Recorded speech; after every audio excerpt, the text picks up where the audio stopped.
Gli innumerevoli utilizzi del termine coinnuto.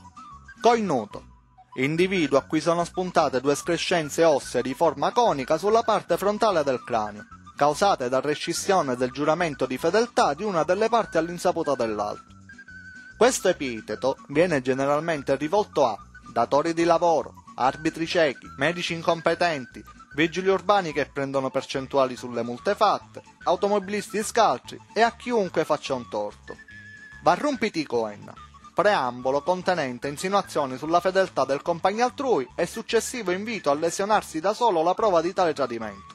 Coinarore: persona di abilità talmente straordinarie che, nonostante sia stato invitato innumerevoli volte a lesionarsi tale escrescenze, queste sono rimaste intatte.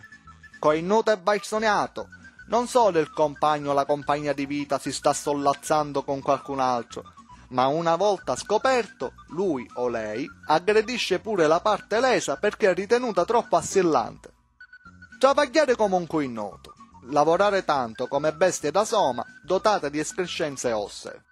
Si più coinnuto di una cascia di babbaluci, utoro un confrontattia e tegnoso, sono similitudini sicule verso animali dotati di corna affinché sia più chiara all'interlocutore la sua situazione amorosa nel caso gli sia sfuggito il senso.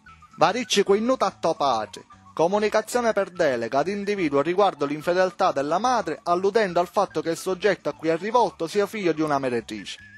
Coinnuto tu e tutta la razza: la modificazione genetica dovuta ad una relazione amorosa flessibile e unilaterale si tramanda per generazioni.